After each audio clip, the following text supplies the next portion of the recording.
Hello বন্ধুরা, দেখো আজকে তো খুব গরম পড়েছে। তো তোমাদের দাদা বললো ইডলি খাবে, তা আমি এখন ইডলি কি দিয়ে বানাবো? তো ঘরে সুজি আছে, ওটা দিয়েই বানাবো। দেখো, সুজি আর হলো টক দই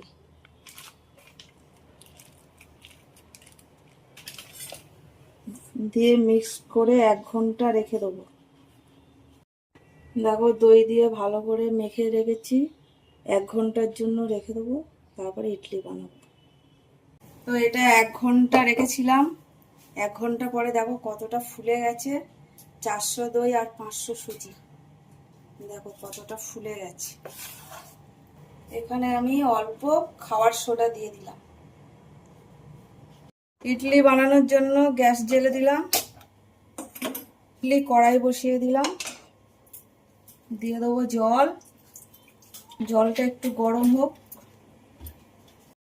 তো ইডলির মধ্যে আমি একটু তেল ব্রাশ করে দেবো হালকা করে। তো ইডলি বানানোর জন্য কড়াইতে যে জল দিয়েছিলাম, জলটা গরম হয়ে গেছে। এবার একে একে ইডলির ট্রেগুলো বসিয়ে দেবো। 15 মিনিটের জন্য ঢাকা দিয়ে দেবো।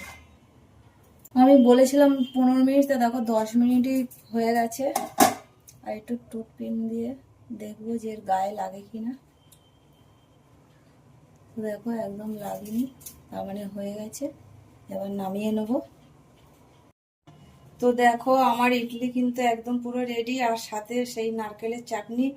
যখন ধোসা বানিয়েছিলাম তোমাদেরকে কিন্তু দেখিয়েছিলাম চাটনিটা কেমন করে বানাতে হয়, সেই জন্য আজকের আর দেখাইনি। আর দেখো ইডলি কত নরম হয়েছে।